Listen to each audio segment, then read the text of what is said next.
The judgment began at the door, as it always did. It was an invisible, yet palpable force, a silent current in the air of places like Aurelia, a restaurant that was less an eatery and more a temple dedicated to the worship of wealth and status. It was in the way the city lights of Chicago seemed to bow before its grand, arched windows, and in the reverent hush that fell over patrons as they crossed its marble threshold. Julian Croft felt the current the moment he stepped out of the unassuming yellow cab and onto the curb. He paused, not to admire the restaurant's imposing facade, but to center himself, to consciously shed the skin of the man who commanded boardrooms and moved markets with a single phone call. Tonight, he was no one. He was a test, a social experiment wrapped in a worn corduroy jacket purchased from a second-hand store for $20. The jacket smelled faintly of mothballs and another man's forgotten life, a scent that was more authentic than anything he was likely to encounter inside. He adjusted the collar, a nervous habit from a youth spent worrying about making a good impression. It was a gesture he hadn't made in 40 years, yet it returned to him now with startling familiarity. He was Julian Croft, founder and CEO of Croft Hospitality, the multi-billion-dollar parent company that had acquired the entire Aurelia restaurant group 6 months prior. But tonight, he was just a man with tired eyes, scuffed leather shoes whose soles were thinning, and a reservation he'd made himself under his own name, curious to see what would happen. He knew what should happen. A quick search of his name by any competent host would reveal his connection. But he also knew the lazy arrogance of assumed superiority. They wouldn't look. Why would they need to? They could see all they needed to know. He pushed open the heavy, ornate glass door. The air that greeted him was a carefully calibrated mixture of expensive perfume, the savory aroma of roasting duck, and the subtle, clean scent of money. A young woman stood at a gleaming mahogany lectern, her posture as rigid and perfect as a ballerina's. Her name tag, pinned to a black dress that cost more than Julian's entire outfit, read Madison. Madison's eyes, the color of a winter sky, performed a swift, brutal inventory.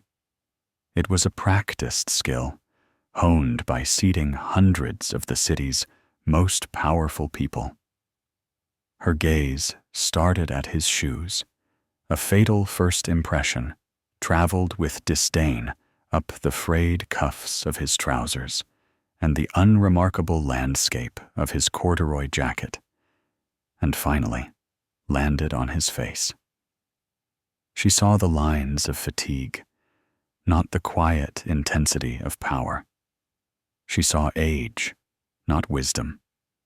Her smile, a brilliant, predatory thing, did not quite form. It was a polite tightening of the lips, a social grimace. "Good evening," she said, her voice a silken sheath over a blade of condescension. It was a tone Julian knew well. It was the voice of gatekeepers everywhere, the sound of a door being softly but firmly closed in your face. "I'm afraid we are fully committed this evening, sir." The "sir" was an afterthought, a piece of professionally mandated politeness that her expression utterly betrayed. She was already looking past him, her attention scanning the entrance for someone who mattered, someone who belonged. Julian felt a familiar cold knot tighten in his stomach. It was the ghost of a feeling from his past, from a time when every meal was a calculation and every closed door was a wall he had to find a way to climb. He met her gaze, his own eyes calm and steady. "I have a reservation," he said, his voice quiet but clear. "The name is Croft." A flicker of surprise quickly masked. Annoyance, perhaps, that this inconvenience required a second step. Her crimson-tipped finger, a slash of color against the cool white of her tablet screen, danced across the surface. Her perfectly sculpted eyebrows arched. There it was. Croft. Table for one. An anomaly. A glitch in the matrix of her carefully curated evening. "Ah, yes," she said, the silken tone returning, now laced with a thread of confused curiosity. "Mr. Croft, this way, please." The procession was a masterclass in subtle humiliation. Madison led him not on a direct path, but on a meandering tour of the restaurant's social geography.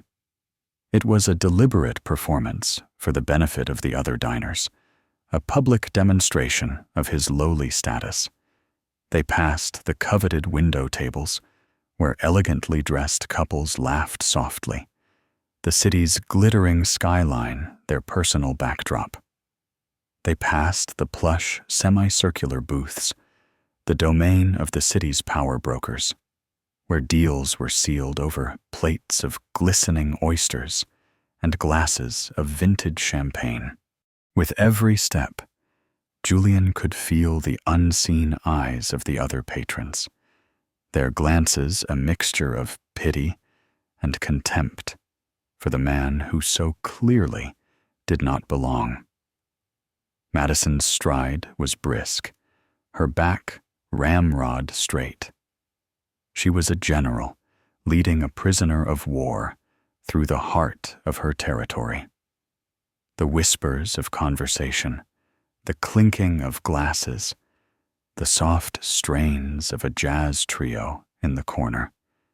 It all seemed to fade as they ventured deeper into the restaurant's less desirable anatomy, toward the frantic, pulsing heart of the machine. Their destination was table 30.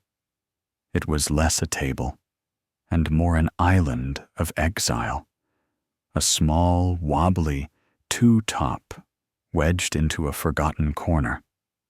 Its immediate neighbors were a bustling service station, piled high with trays of dirty dishes, and the swinging double doors of the kitchen.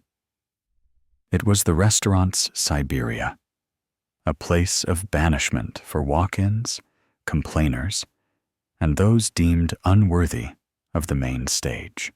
Each time the kitchen doors flew open, they delivered a blast of raw, unfiltered reality. A wall of humid heat, a cacophony of clanging pots, sizzling pans, and the staccato shouts of the chefs in a mixture of English and Spanish. The air was thick with the pungent, honest smell of garlic, onions, and hot grease. A stark, vulgar contrast to the delicate, sophisticated aromas that graced the dining room. "Enjoy your meal, Mr. Croft," Madison said, her duty done. She turned and walked away without a backward glance, her hips swaying, leaving him alone in the chaotic rhythm of the kitchen's breath. Julian settled into the wobbly chair, a ghost in his own machine. It was perfect. From this forgotten outpost, he could see everything. He could observe the intricate, frantic ballet of the staff, the true engine of the restaurant, stripped of the polished veneer presented to the public. He was invisible, and in his invisibility, he was powerful. The whispers had started 3 months ago. Anonymous emails to a corporate whistleblower hotline he had established. Vague at first, then more specific. Talk of financial discrepancies, of plummeting employee morale, of a toxic culture of fear at the Chicago flagship, all cultivated by its celebrated general manager, Marcus Finch.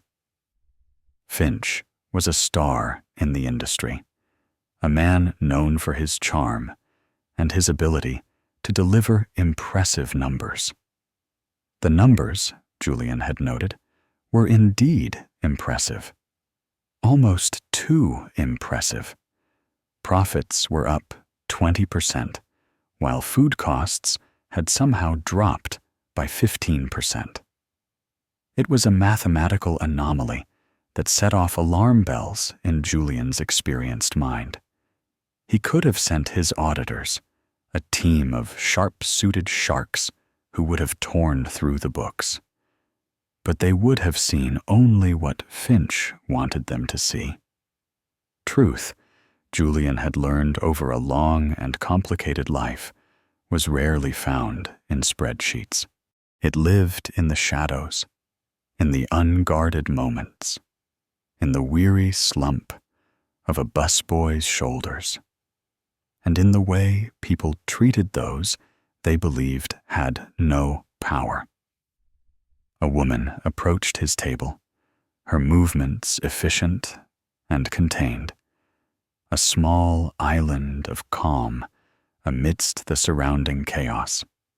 She was likely in her late 30s, her face holding a quiet, intelligent grace that couldn't quite hide the profound exhaustion etched in the fine lines around her eyes. Her name tag read Clara. Unlike Madison, her gaze was direct and professional. She didn't assess his clothes. She met his eyes. "Good evening, sir. My name is Clara. May I start you off with something to drink?" Her uniform was immaculate, the black fabric pressed to a sharp crease, but a closer look revealed the subtle fraying at the collar and cuffs. It was the uniform of someone who took pride in her work, but couldn't afford a replacement. The most telling detail, however, was her shoes. They were standard issue, non-slip black footwear, the kind designed for comfort and safety, not style. The soles, he could see as she pivoted, were worn almost smooth from countless miles walked on unforgiving tile. They were the shoes of a warrior, the silent testament to a relentless battle fought every single day for survival. He knew those shoes. He had worn a pair just like them a lifetime ago, when he was a dishwasher in a greasy spoon diner, dreaming of a world he could barely imagine. He felt a pang of connection to this stranger, a woman who had no idea that the fate of her entire world rested in the hands of the shabby man she was about to serve. Julian decided to begin the test. He picked up the wine list, a heavy, leather-bound tome filled with prices that could purchase a used car. He scanned the pages, his finger tracing a line past bottles that cost hundreds of dollars, landing on one of the most absurdly expensive selections. Yes, he said softly, his voice deliberately mild. "I'll have a bottle of the 98 Screaming Eagle Cabernet." Clara's pen froze for a nanosecond over her notepad. It was the only sign she gave.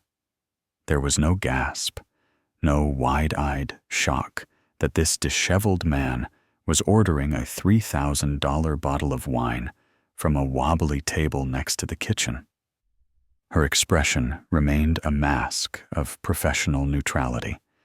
But Julian, a master at reading the subtle tells of a high-stakes negotiation, saw the flicker in her eyes. It was a rapid calculation, a flurry of possibilities. Was he a secret shopper? A lottery winner spending his newfound fortune with reckless abandon? Or was he something else entirely? She simply tilted her head, her voice even. "An excellent choice, sir. Would you like me to decant that for you?" "Please," he replied. He then turned his attention to the menu, the descriptions of the dishes, a form of decadent poetry. "And for dinner," he said, looking up at her, "I'll have the A5 Wagyu steak, the 12-ounce cut." A $500 steak. He was not just testing her, he was testing the entire system.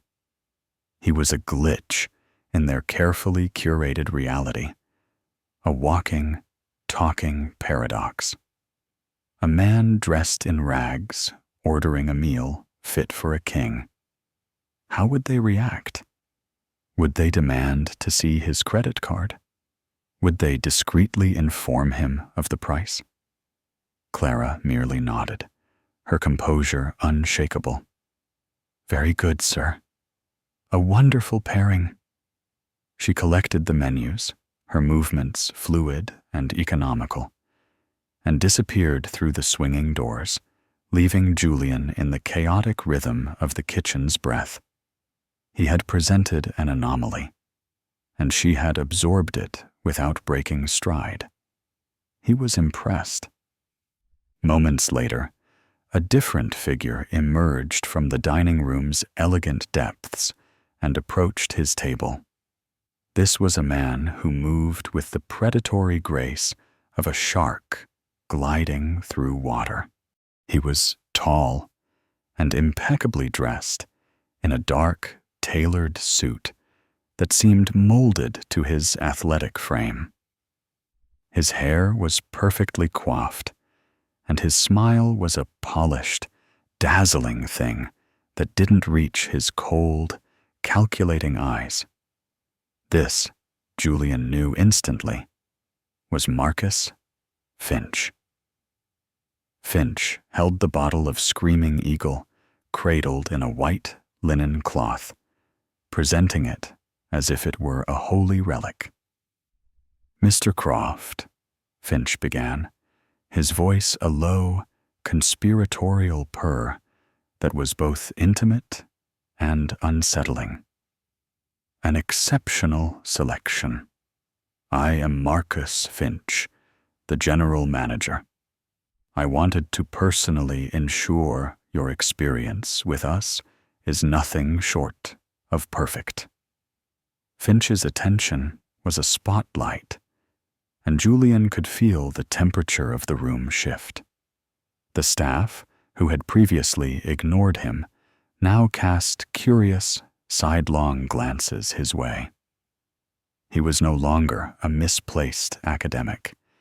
He was an eccentric mystery, a puzzle to be solved.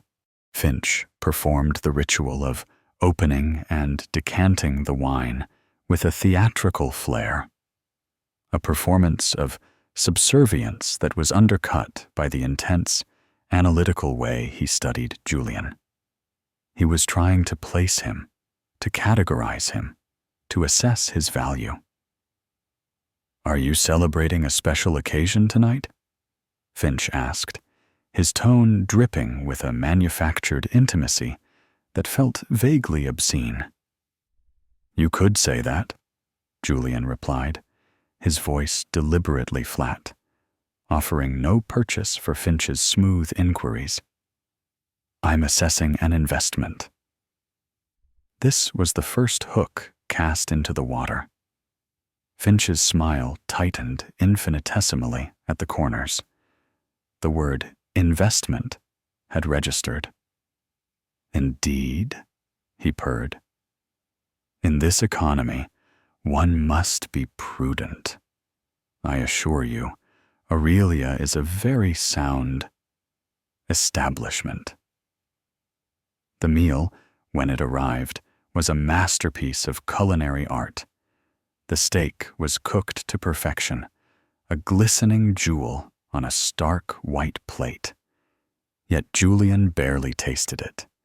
His senses were focused elsewhere. He was observing. He watched Clara as she moved through the chaotic ballet of the dinner rush. She was a study in grace under pressure, a whirlwind of quiet efficiency. She anticipated the needs of her tables, refilling water glasses before they were empty, clearing plates the moment a fork was laid to rest. She navigated the treacherous terrain between tables with the agility of a dancer, her tray held high, a silver extension of her own focused will. But he also saw the shadows. He saw the way she flinched when a busboy accidentally bumped into her. He saw the brief, unguarded moment of despair on her face when a demanding customer at another table snapped his fingers to get her attention. And then he saw Finch. The manager had cornered her near the service station, his body angled to block her from the view of most of the dining room. But from his vantage point at table 30, Julian had a clear line of sight. He couldn't hear the words, but Finch's body language was a symphony of aggression. His posture was coiled, his gestures sharp and dismissive. He leaned in close, his voice a low, menacing hiss. He saw Clara's shoulders tense, her face pale under the harsh fluorescent light of the station. He saw her knuckles turn white as she gripped the edge of her empty tray, the only solid thing in her world at that moment. He saw her give a series of short, sharp nods, gestures of submission, not agreement. The threat was real. It had a name, a face, and a perfectly tailored suit. And it was clear that Clara was its primary target. When Clara returned to his table to clear his main course, her hands trembled slightly as she stacked the plates. The shield of her professionalism was still in place, but he could see the cracks. He decided to push deeper, to offer a lifeline, however small. "Is everything all right, Clara?" he asked, his voice gentle, deliberately breaking the formal barrier between server and customer. She flinched, startled by the personal address and the unexpected kindness in his tone. Her eyes met his for a brief, unguarded moment, and in their depths, he saw a maelstrom of fear and desperation. "Yes, of course, sir," she said, her voice a little too bright, a little too brittle.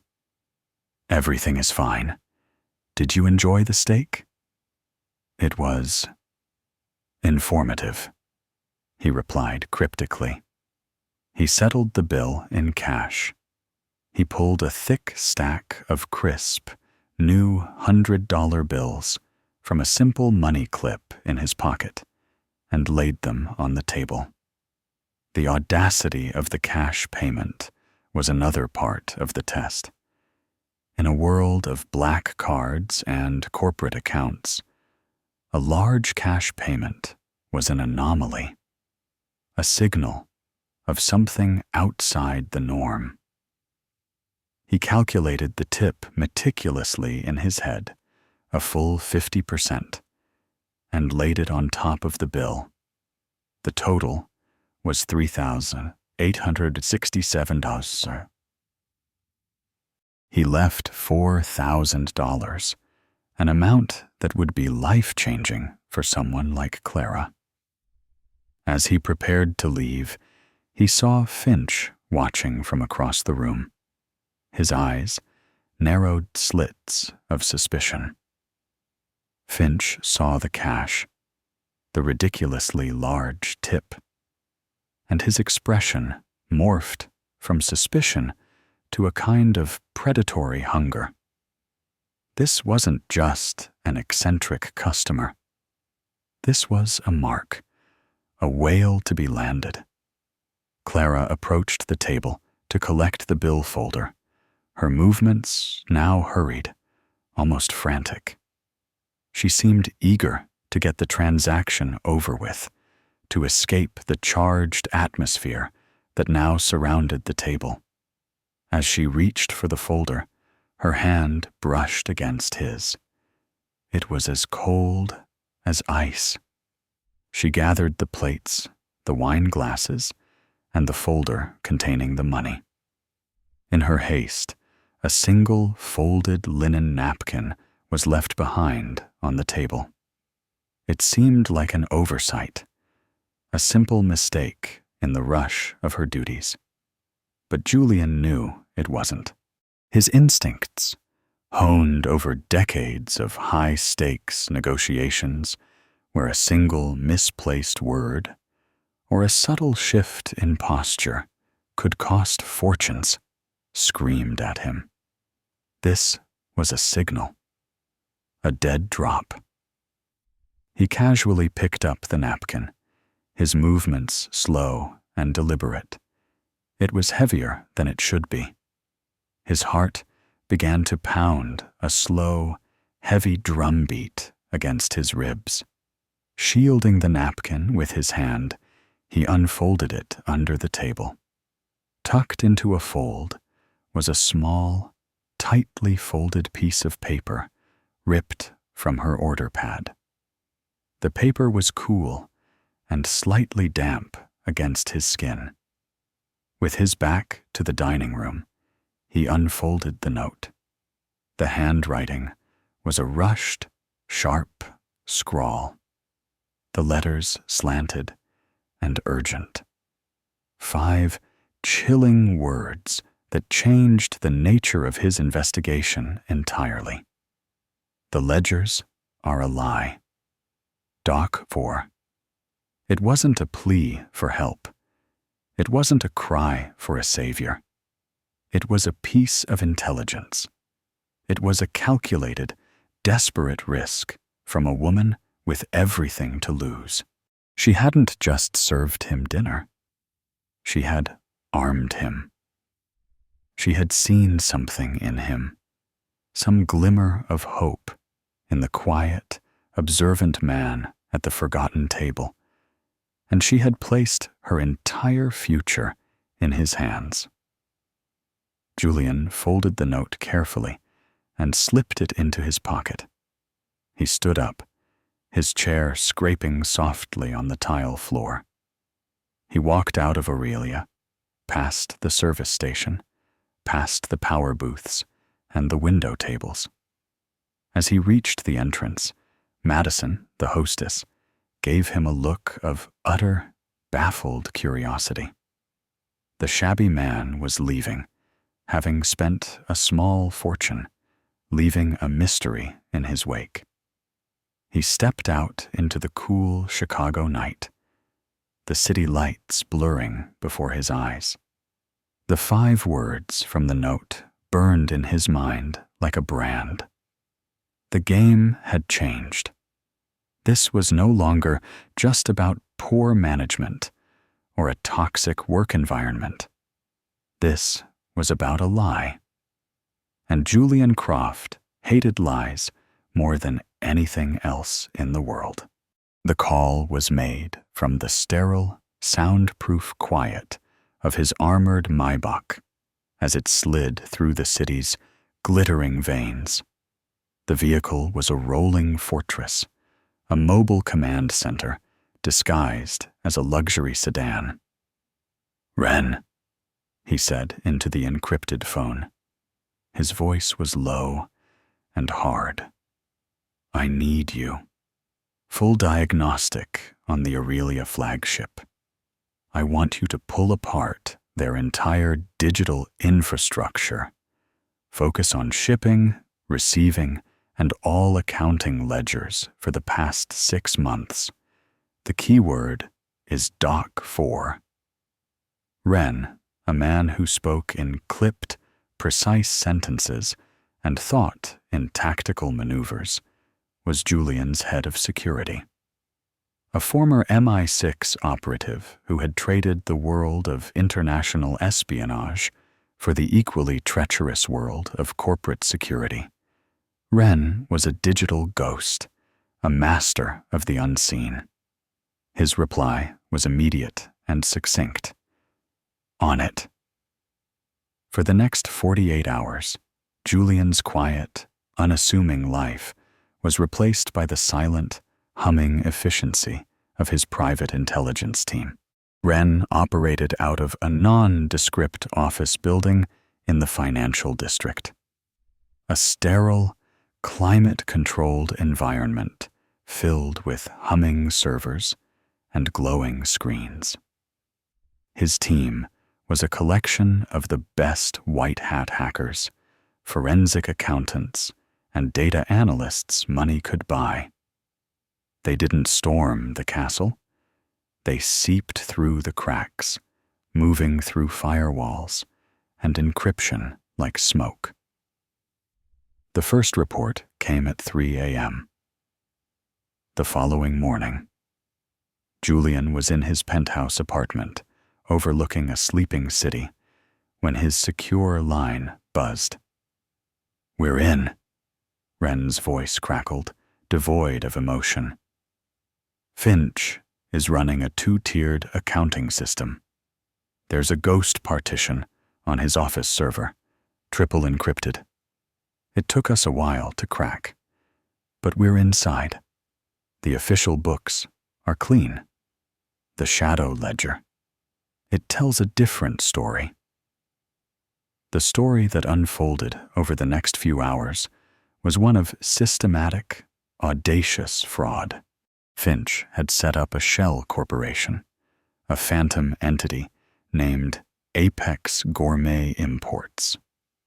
The official ledgers, the ones presented to the corporate office, showed Aurelia purchasing premium products: Japanese A5 Wagyu, Italian white truffles, Spanish Iberico ham, cold-pressed olive oil from Greece from their approved, high-quality, and very expensive vendors.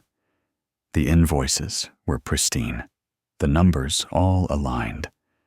But the shadow ledger, a meticulous record of Finch's criminal enterprise, cross-referenced with late-night security logs from the loading bay at Dock 4, revealed the sickening truth. Apex Gourmet Imports, owned by a holding company registered to Finch's brother-in-law, was delivering cheap, low-grade substitutes in the dead of night.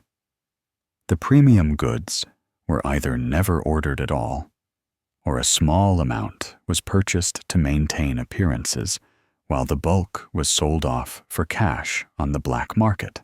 The inferior products were then swapped in, their packaging carefully faked to mimic the real thing.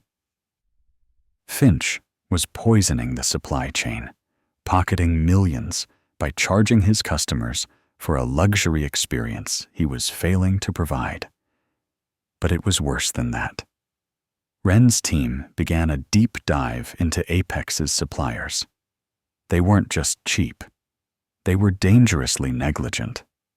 They were uninspected, operating outside of FDA regulations, cutting corners at every turn.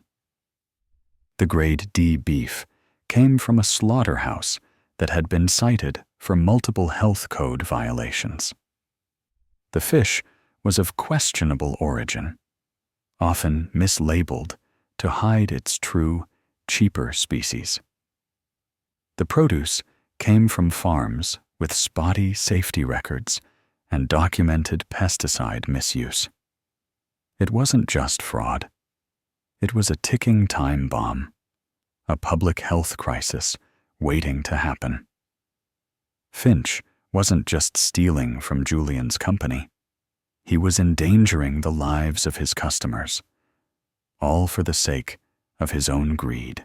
The 20% profit increase and 15% food cost reduction were no longer an anomaly. They were the blueprint of his crime. And the motive, the tool he used to ensure the silence of his staff, became terrifyingly clear when Wren's team hacked into the employee management system. They found a pattern, a cruel and methodical system of control.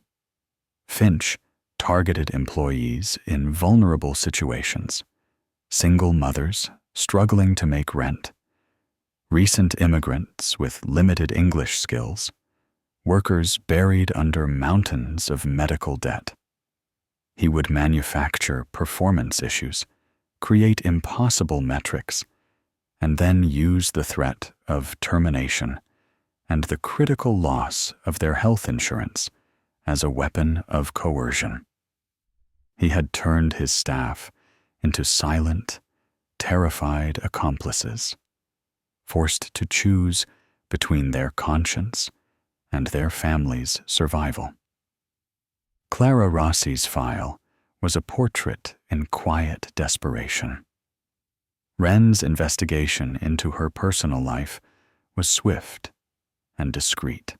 Her mother was in the late stages of multiple sclerosis, a cruel, debilitating disease that required round-the-clock care in a specialized facility.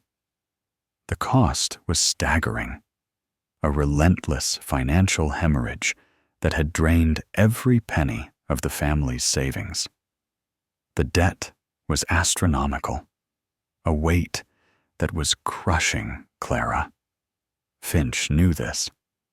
The system showed a series of disciplinary warnings in her file for trivial, almost laughable offenses, all logged in the last 2 months. Uniform not pressed to standard, improper wine presentation, unauthorized overtime. He was building a paper trail, tightening the noose, reminding her every day of how precarious her position was. Her desperate act of passing him the note was not just brave. It was the last stand of a woman with her back against a wall of fire. The final, sickening piece of the puzzle clicked into place when Wren's team decrypted a password-protected file they found buried deep within the shadow ledger. The file was named Contingency. The password, Wren noted with a grim sense of irony, was Clara0815, her name and her mother's birthday. Finch had been watching her that closely. Inside the file were fabricated invoices, doctored emails, and forged debt collection notices, all addressed to Clara. It was a meticulously crafted web of lies, a false trail designed to implicate her as the mastermind behind the entire scheme. He was setting her up to be his scapegoat, the final piece of his exit strategy. When the time came, he would sacrifice her to save himself. Julian sat in the pre-dawn stillness of his apartment, the city lights beginning to fade against the approaching morning. He felt a cold, hard fury solidify in his gut. It was a feeling he hadn't experienced in years, a righteous anger that burned away the weariness and cynicism of his age. This man, Marcus Finch, had taken his company, his name, the legacy he had spent a lifetime building, and had twisted it into a weapon against the very people it was meant to support. The time for quiet observation was over. The time for justice had come. The second coming of Julian Croft to Aurelia was different. He didn't make a reservation. He bought the entire restaurant for the night. The call was made not to the restaurant itself, but to the senior vice president of operations at Croft Hospitality's corporate headquarters. The directive was simple, delivered in a voice of cold, quiet authority that left no room for questions. Aurelia Chicago is closed for a private event tonight. All staff are to be present, full pay.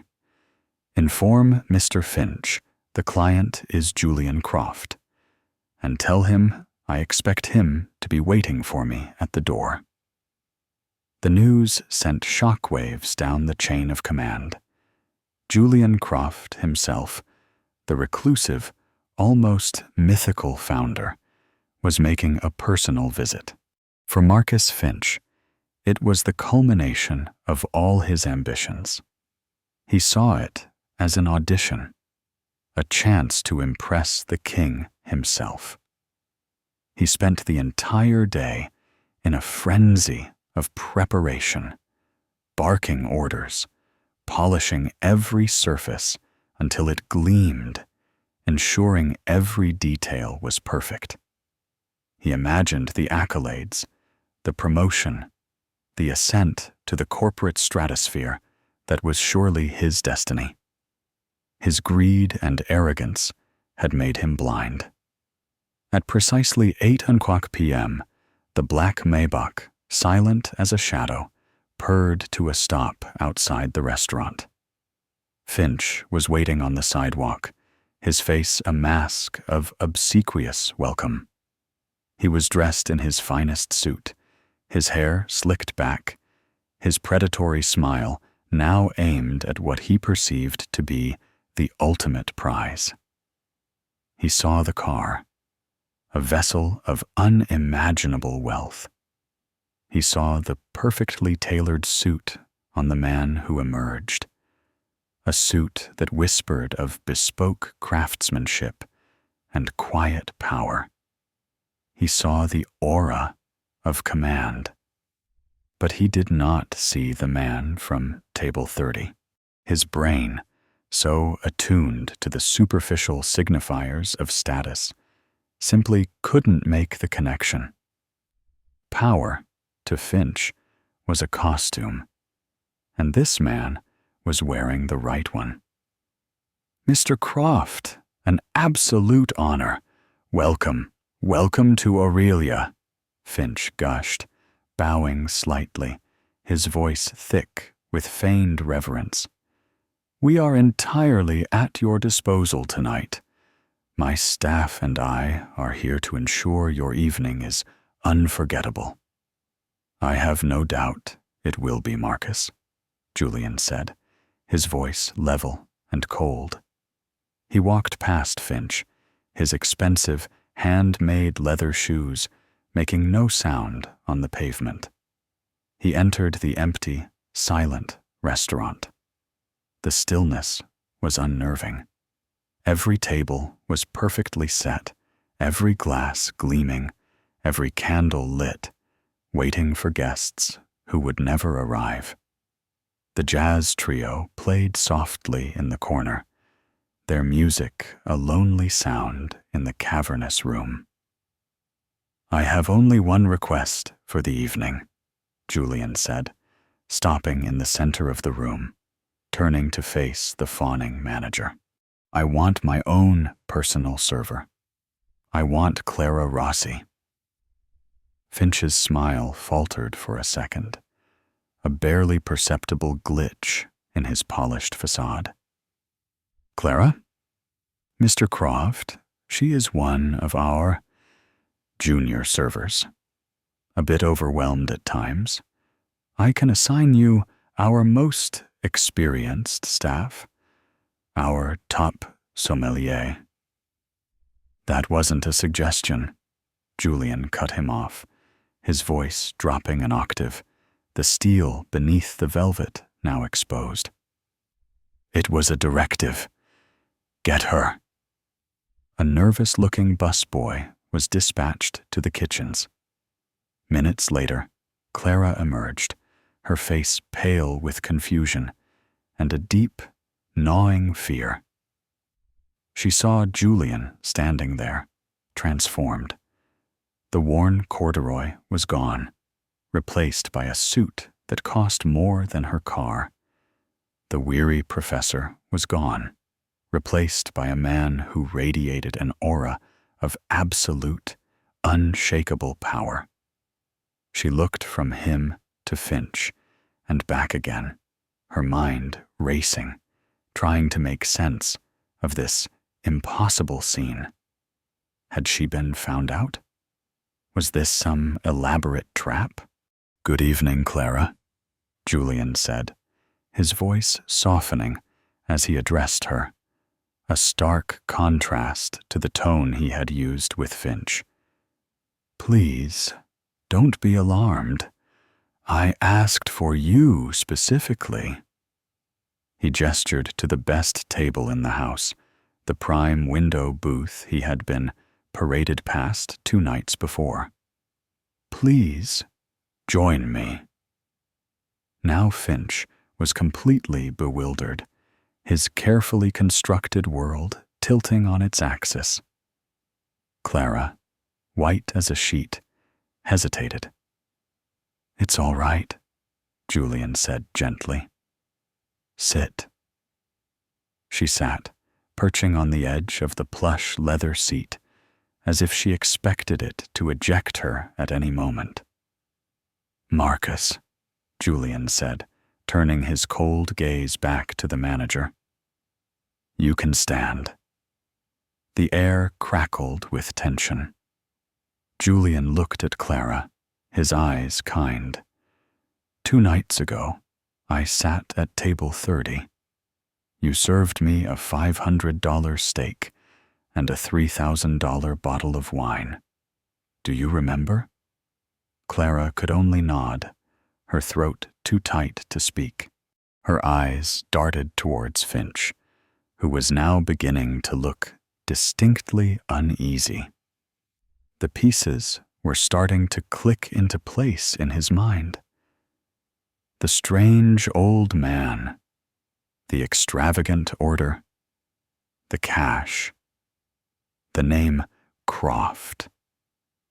And the picture they were forming was a terrifying one.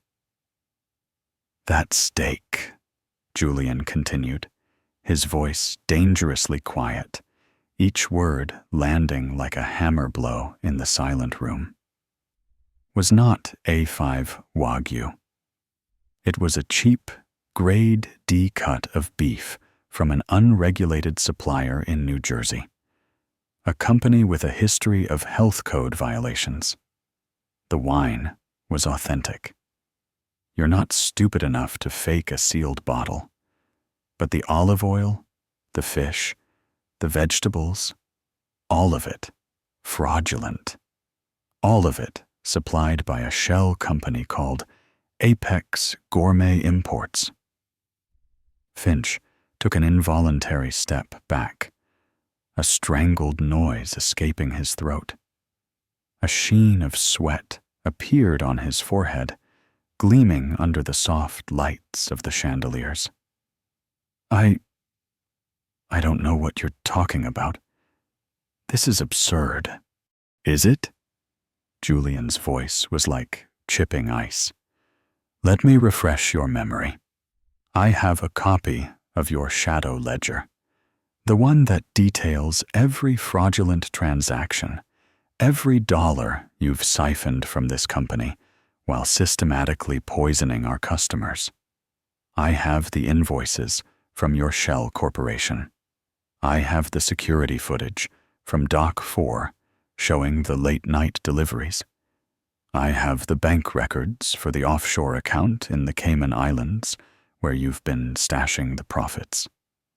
He paused, letting the weight of his words crush the air from the room. He looked at Clara, whose eyes were now wide with a dawning, terrifying understanding. She was not being punished. She was being vindicated. "And I have the file," Julian said, his gaze locking back onto Finch with the intensity of a laser. The one password protected with Clara's name and her mother's birthday. The file where you fabricated a mountain of evidence to frame this woman for your crimes.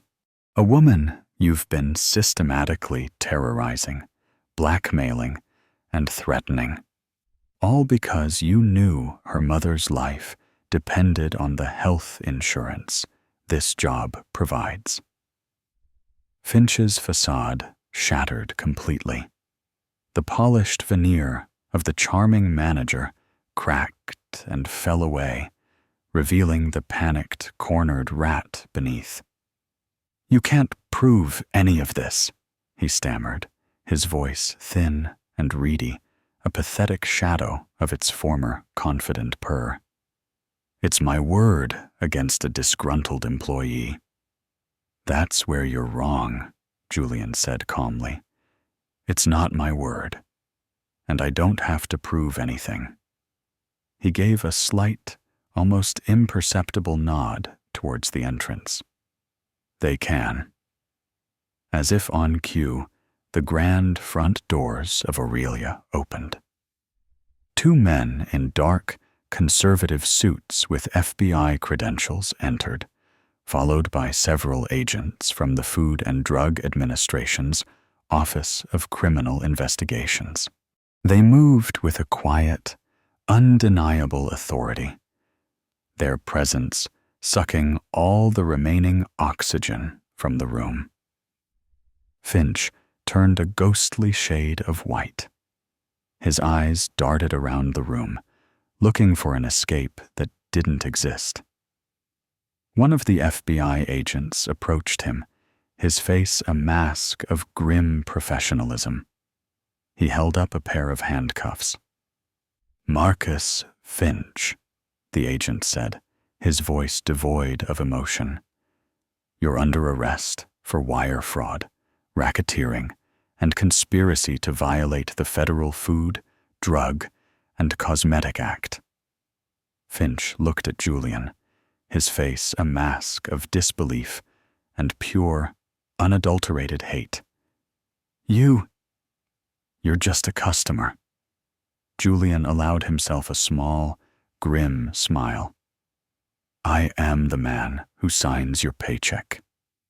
The man who owns this restaurant and the 67 others in this chain."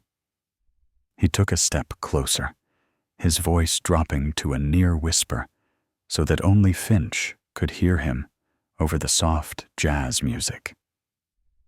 "You see, Marcus, you made a critical error in judgment. You judged a man by his clothes. But you made a fatal one when you underestimated the integrity and the courage of the people you sought to control." As the agents cuffed Finch's hands behind his back, he desperately looked at Julian one last time, his eyes wide with a pathetic, desperate plea. "Mr. Croft, please." "I'm your employee." Julian looked past him to Clara, who was watching the scene unfold, tears streaming silently down her face. Tears of shock, of fear, of a relief so profound it was physically painful. He gave her a reassuring nod, a silent promise that her nightmare was over, before turning his gaze back to the broken man being led away. The 4 words he spoke next were not loud. but they echoed in the cavernous, silent restaurant with the finality of a judge's gavel. You are no longer an employee. In the aftermath, in the surreal quiet of the empty restaurant, Julian sat with Clara. The jazz trio had been dismissed. The other staff sent home, paid for a full night they didn't have to work. He didn't offer her charity. He offered her justice. He laid out the full scope of Finch's crimes and the full scope of the company's response. He explained that her mother's medical debt, all of it, had been erased, paid in full from a private account.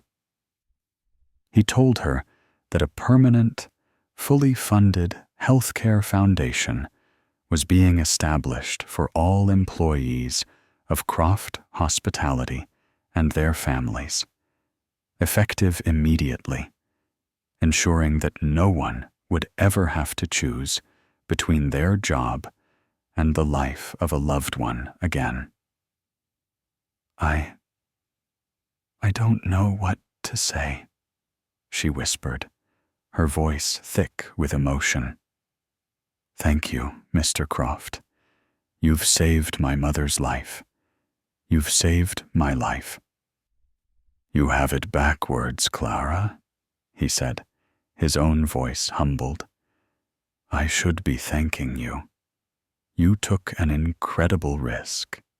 You reminded me of something I was in danger of forgetting, sitting in my ivory tower, that the true value of a company isn't on its balance sheet. It's in the character and courage of its people. He slid a folder across the polished mahogany table. It was an employment contract. This isn't a promotion to restaurant manager, he explained, preempting her thoughts. That's too small, too limited. I'm creating a new position, a new department for the entire company. Director of Ethical Oversight. Your job will be to be my eyes and ears on the ground, to travel, to listen, to observe, to ensure that our people are treated with the dignity and respect they deserve, to ensure that our standards of quality and integrity are upheld, and to ensure that a man like Marcus Finch can never again take root in this organization. He smiled, a genuine warm smile that transformed his weary face. Your first official act will be to help me design the new healthcare policy from the ground up. I want it designed by the people who will use it, not by accountants in a boardroom. Clara stared at the contract, her name and the new, powerful title printed in bold, official type. The salary listed was more than she had ever dreamed of making in a decade. It was a new life, a new beginning, handed to her on a silver platter. But she knew it wasn't silver. It was steel. The steel of her own courage, the steel of her own integrity. She had earned this. She looked up from the paper, from the promise of a future free from fear, and saw not a billionaire, not a powerful CEO, but the man from table 30, a quiet, observant man who had looked past the worn uniform and the tired eyes, and had seen her. True wealth, Julian Croft reflected as he watched hope, fierce and bright, rekindle in a brave woman's eyes, wasn't about demanding VIP treatment. It was about creating a world where everyone was treated like they mattered. It wasn't about the power to buy anything you wanted. It was about the power to restore a person's faith in humanity. One courageous, anonymous act at a time.